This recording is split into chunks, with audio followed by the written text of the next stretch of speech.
All right, popping back in for our last segment of the night. So the pundits.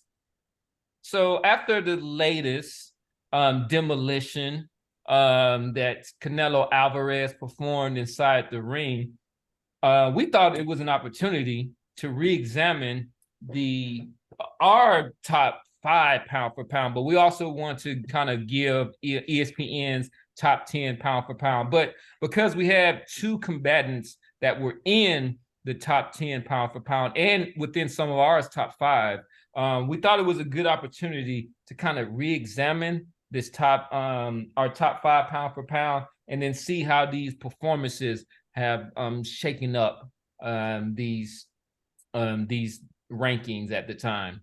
So, and this is from ESPN, which can be a little bit biased. They are in bed with Top Rank, but I'm gonna go ahead and break it down. So ESPN has Terrence Crawford at number one. His last fight was a ninth round TKO for Errol Spence. Number two is not Naoya Inoue, whose last fight was an eighth round TKO of Stephen Fulton. So that the Crawford fight was on the 29th, and the Inoue fight was on the 25th of July. And Alexander Usyk is number three. His last fight was a ninth round TKO of Daniel Dubois, which was on August 26th. Number four, they have Canelo Alvarez, and his last fight was a unanimous decision against Jamel Charlo on September 30th. Number five is Dimitri Bivol, who had a unanimous decision against Gilberto Ramirez on November the 5th of last year. Wow. Tyson Fury is number six, who had a 10th round TKO of Derek Chisora last year in December. Number seven is Artur Beterbiev, who had an eighth round TKO of Anthony Yard January 28th. Number eight is Devin Haney, whose last win was a unanimous decision against Vasily Lomachenko on May the 20th. Number nine is Shakur Stevenson, who had a sixth round TKO of Yoshoni on April the 8th. And then number 10 is your man, Gervonta Davis, who had a seventh round KO of Ryan Garcia on April the 22nd. So let's start with Boston Jarrett and give us your top five pound for pound. We were just talking about this off air. Top three is easy. Top two, I would say top two. Yeah, top three easy. Usyk was saved by the fact that both Jermell Charlo and Canelo Alvarez looked so pedestrian. I mean, Canelo did what he had to do to get the win. Jermell Charlo looked absolutely abysmal. What an abysmal effort by him in that fight. And Canelo was content to just let Jermell Charlo hit on his pogo stick and run around the ring for 12 rounds. What a mediocre effort by both guys. That's what saved Usyk. To me, I was not blown away by Usyk's performance against not Buatsi. What's my man's name? Dubois. Was it Daniel Dubois? Daniel Dubois. Yeah, Daniel Dubois was not blown away by Buatsi's by Usyk's performance against Dubois. I thought he looked relatively pedestrian. Despite getting a stoppage win, albeit controversially, right? A lot of people thought that low blow, that the low blow that was called a low blow was legit, what have you. Anyway, all that being said, Usyk remains at my number three position. I have Crawford and Inoue at 1A and 1B. Although, if we had more time tonight, I can make the argument that the Inoue's Fulton win was a better win than Crawford's Spence win. I did make the point. I believe after that fight, right after the Fulton Inoue fight, I believe that Fulton was the better, more versatile fighter than Errol Spence, and Inoue being able to knock him out, coming right up in weight, was the more impressive win. I'm not going to belabor that point too much. But suffice it to say, look, Crawford, Inoue, whichever order you want to put them in, those are my 1 and 2. Usyk at 3. Now, for my number 4, this is tough. I had to come up with this shit on the fly, and I don't know that I can make the most compelling argument for him at 4 right now. Man, I hate to do this, but I may have to give this shit to Teofimo fucking Lopez, man, right now at number 4. Yeah, the prior unified and now 2-division champ, arguably 2 of the best wins in the sport right now. A win against, despite having some questionable performances, you know, boxing is a what have you done for me lately type of sport in the eyes of most fans. And lately, he beat the brakes off of Josh Taylor, who was a pound for pound guy for a while and was an undisputed champ for a while and had some of the better wins in the sport. You know, I've been on record as saying that version of Josh Taylor that Teofimo Lopez beat, I don't think that was the same guy who we saw go out and beat Regis Prograis. But I'm not going to argue with you if you think he was. I look, Teofimo Lopez with wins against Vasyl Lomachenko and wins against a win against Josh Taylor, a former unified champ at 135, now the champ at 140 pounds. It's tough. It's tough to keep him out of that position. Now Devin Haney goes out there and beats Regis Prograis. Now it's time that we just, despite how I may feel about Devin Haney personally, it's going to be tough to keep Devin Haney out of that top 5 pound for pound for any fucking buddy, right? For anybody. I don't care if he goes in there and he wins controversially. If he beats Regis Prograis and he has a win against Josh Taylor, plus all the other guys, a good win against Jojo Diaz, a win against Linares, plus the other guys, I'll be an old past his prime Gamboa.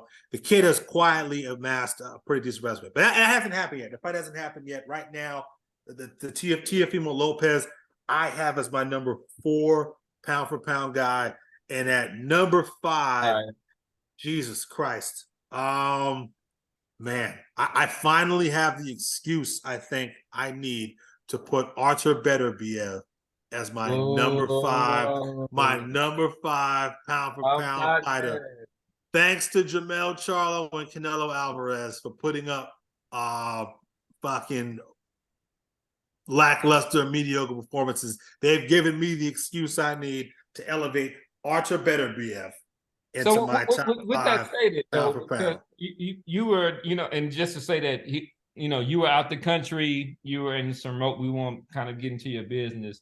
But this still was Canelo, who may have lost at the most 2 rounds. And, for most people only lost 1 round, was able to knock down Charlo. I think it was the first time he had been knocked down ever in his career. So you don't give him any credit for that performance? No, I was on record last week as saying I'm not going to give some guy credit for pulling up a guy from 2 weight divisions and despite winning a wide unanimous decision, because we're talking pound for pound right now, right? Yeah, absolutely. If Artur Beterbiev pulled some guy up from 160, pulled up Carlos Adames or Jean Beck from 160 pounds, and Jean Beck gets in there and runs around the ring, do you think Beterbiev comes out of there with a UD, or does Beterbiev stop them?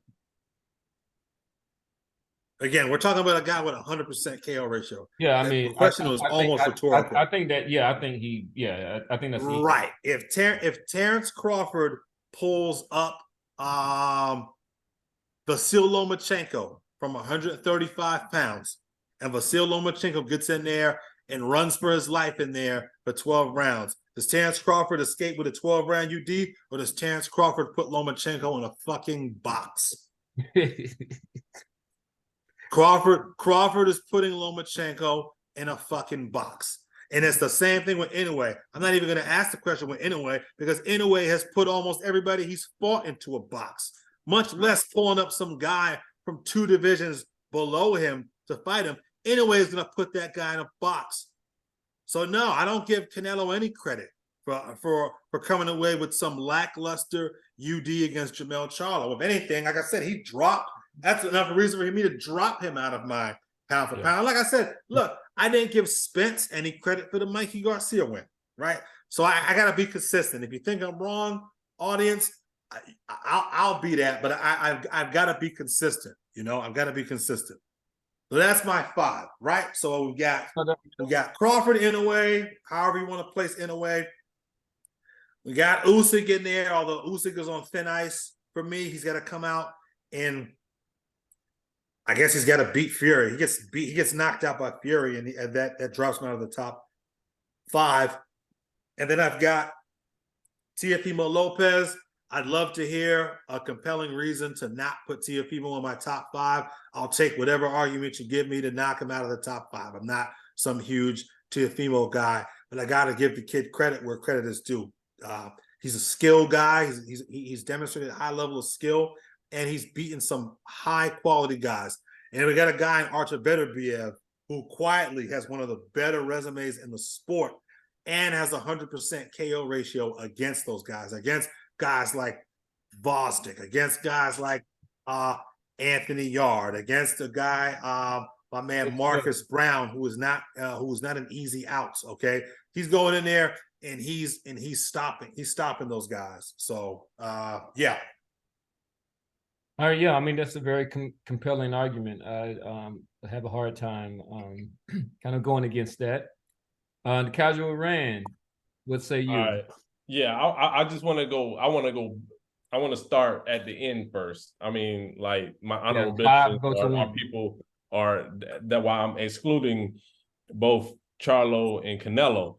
Like people are starting to give credit to Canelo beating Charlo, who came up 2 weight classes to fight him. But then when Canelo went up 1 weight class and lost to Bivol, it wasn't taken away from him. At the end of the day, Charlo is still a unified champion at 154. So it's more, I give more credence to Charlo than what Canelo did. Because Canelo went up one weight class and lost.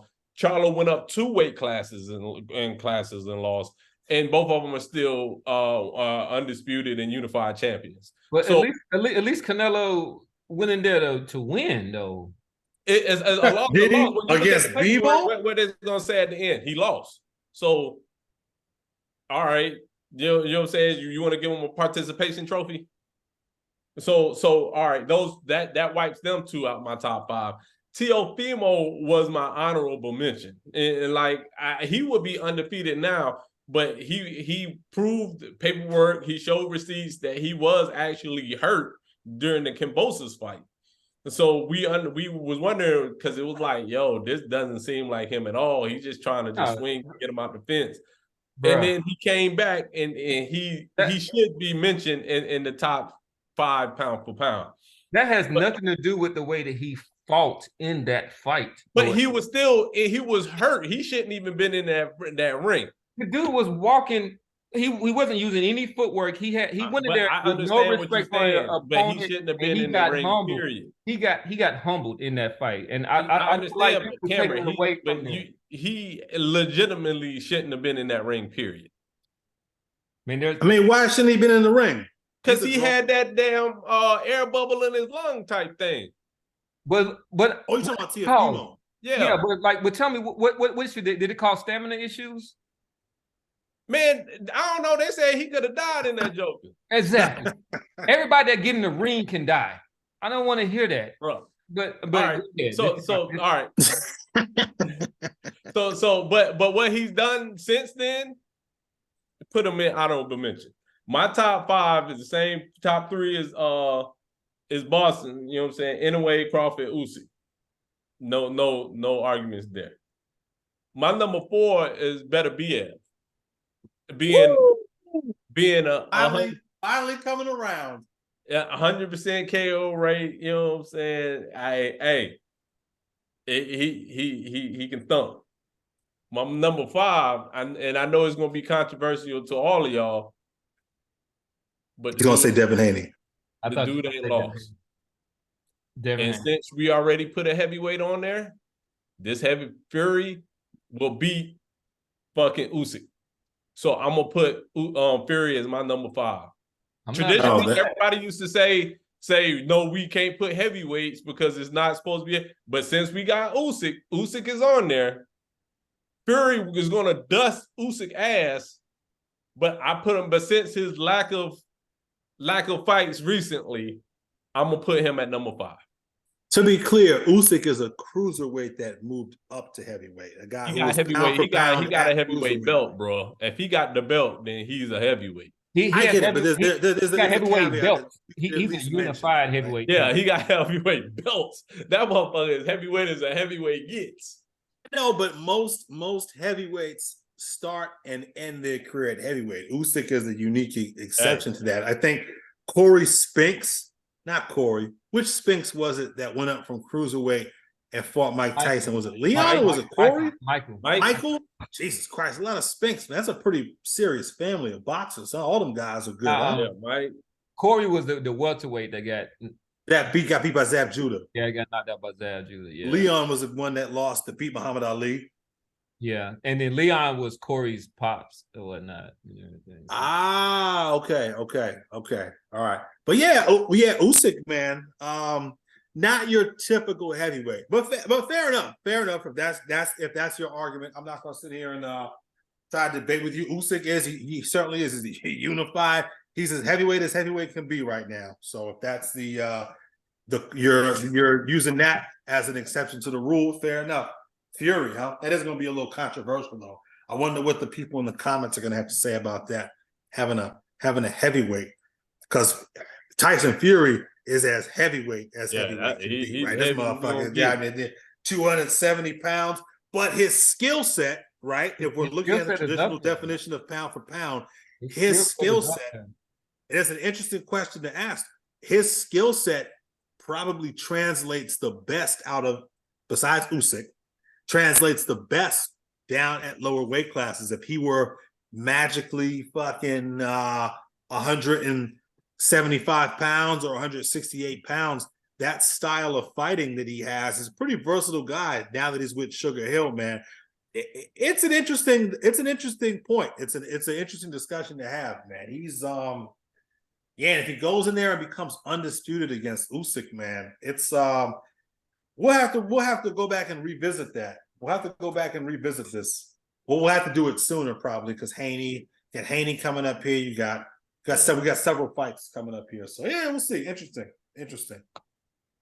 All right, so I'll give mine. Y'all stole a little bit of my thunder, but I appreciate it. Like those were some very kind of erudite and like knowledgeable breakdowns for each of your top 5.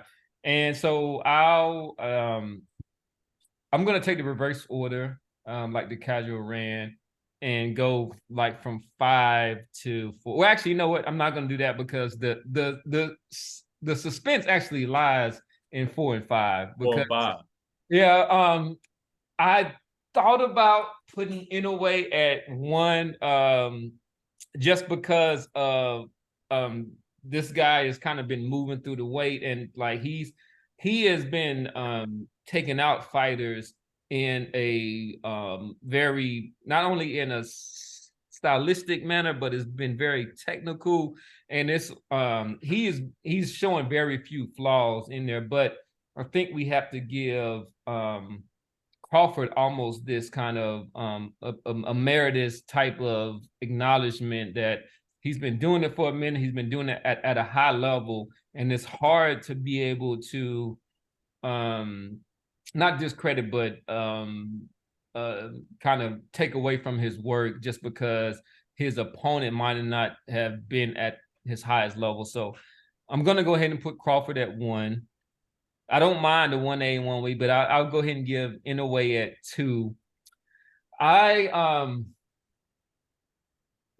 3 for me is not so much sold. But when I say that y'all took my thunder is because none of y'all were talking this better BF stuff until like I was one of the first ones to put him into my top 5 and stuff like that. But then, Oh, wait a minute. Wait a minute. Man, You were? I was like, y'all go check the tape. I was one of the God, I've been the better BF fucking champ on here for the last. I've always put better BF over Bevo. Most people was talking that Bevo shit, and I was like, man, I don't understand. You the one that called him an arm puncher, Cam. Again, after the Marcus, I remember that specifically. You said you called this guy. He's just some arm puncher. You said that specifically. After the Marcus Brown fight, you did. I think I was talking about Bivol. I think I was just saying he doesn't. For real, I'm pretty sure I'll go and check the tape. But all right, so I'm gonna keep Usyk there just because of Usyk's work as a cruiserweight. He was dominant. He was clearly the best cruiserweight, and the fact that he was undisputed out there, and he has, not only done well at heavyweight, but this guy goes for the knockout. So he didn't knock out Anthony Joshua, but I think that if he would have had a little bit more time, and if he would have been given a fair shake in that first round, I think he would have had a chance to actually stop Anthony Joshua. So my number 4, I know this is a little controversial, but I'm gonna go ahead and do it. I'm gonna put Devin Haney up there. So shit, I figured it was gonna be Randy. You put Haney up there. Huh? I put Haney. I ain't gonna put Haney up there. So I mean, Haney is undisputed. Not only that, not anymore. He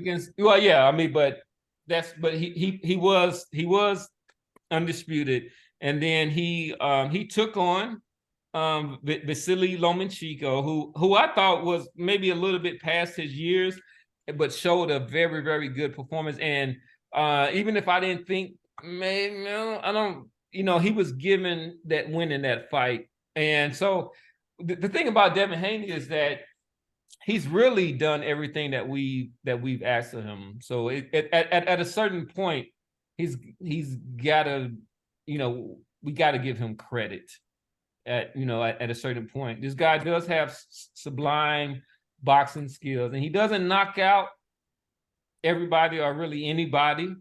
But I mean, that is not a criteria for a top 10, because if not, then Floyd Mayweather wouldn't been the top 10, king for so long. And then rounded out, my number 5 is Better BF, who I was on. I think that he has. I mean, his power is there, but I think that he has really underrated boxing skills. It's really subtle because it's that stiff kind of Eastern European style. But if you really break down his fights and watch him, you can kind of see his mind working. You can see how he breaks down his opponents. And I actually like, watching him fight. This guy he brings that entertainment factor. And you got to love 19 wins, 19 knockouts. How can you go against that? All right. So we have our kind of redone pound for pound. Well, so what's funny is that Charlo did drop out of ours, because I think that he was in casual. I think he was in your top 5, right? But Canelo did not impress the pundits, because he did not make his way back into the top 5. We might get some hate from that, but I want to see a very credible argument that says that his performance was something that would warrant him. I'm not saying he's not in the top 10. I think if we went out and we extended it, we don't have the time within the show, that he would make my top 10. I'm not saying where he would fall, but I would give. He's still top. He's still top 10, I guess. I don't count after 5, but not for pound. I mean, I count everything else. I count past 5, but not for pound for pound boxers. No, after 5, it's like, hey, whatever. Y'all figure it out after 5. But, yes, sir. We'll see. And if this motherfucker fights who they saying he might be fighting next, I ain't gonna get into it. I will I'll drop him out my top 10 if he end up fighting somebody not at 168 pounds next. I will drop this motherfucker out of my top 5 and take that, Eddie Reynoso and Canelo Alvarez. All right. So with that said, we're gonna wrap up. Any pundits have anything that they want to leave our audience with? So we're trying to be consistent. So we coming in. You got to remember, like, we've got some. I ain't gonna talk about the professions within the pundits, but these are some high level guys. So you might not know where they at. They're gonna be in one of those stands, you know, Uzbekistan, you know, Pakistan, or one of them. But they're doing some very important work. But when we have our pundits together, remember, it's the most erudite content on boxing on the internet, and we appreciate y'all rocking with us. Let's get those likes, let's get those subscribes up. We're on the way to 1K. And as I say, whoever gets that, y'all gonna get y'all a Pop Talk shirt. Y'all gonna get y'all a Pundit shirt. All right. Shout out to Suldo Ramirez, who came through with his cruiserweight debut and defeated Joe Smith. Also, shout out to Lee Wood, who stopped Josh Warrington. Who stopped Josh Warrington in their fight. So I know we didn't do segments on those guys. Sorry. Oh, a shout out to Jai Opataya, the cruiserweight, the next big phenom in the sport of boxing. This kid, Jai Opataya, can fight. If you have not seen him, if you did not see the fight against him and Myris Breedis, I recommend everybody go back and watch Jai Opataya, Myris Breedis in a fight where I believe Breedis and Opataya both got their jaws broken. The reason Opataya has not fought in the last year is because he got hurt in that in that Breedis fight. Breedis, the last guy that took Usyk to the brink, by the way, in a fight that many people thought Breedis could have won. If you have not seen Breedis versus Usyk, strongly recommend to go back and watch Myris Breedis, Alexander Usyk. I believe it was the fight that he undisputed the cruiserweight division in. But yeah, Jai Opataya is the next guy up at cruiserweight. I believe this kid is going to be a pound for pound kid in the next 18 months to 2 years, and he probably will be undisputed in the cruiserweight division in the next 18 to 24 months. So be on the lookout for him. All right. The Casual Rand, anything you want to leave our fans with? Man, just like, subscribe, keep watching the show. And I want to give a shout out to the heavyweights, because it has been announced that Tyson Fury is going to take on Usyk, and this is something that we need. As they say, it might not be so much, but it used to be, the old adage was that boxing as a sport goes as the heavyweights go, and we have to have these top heavyweights fighting each other. I don't appreciate the Tyson Fury, Francis Ngannou fight or whatever, but go ahead and get your money. But he has this fight at the end of the year. And one thing I'll say is, Tyson Fury, go ahead and work on them body shots, because he don't like it. He don't like it below. But shit. Yeah. This is your man, Professor Nils. I'm signing out for the Casual Rand. Peace. And Boston Jared. All right. See y'all next time. And we are the Pundits of Pugilism. Peace out.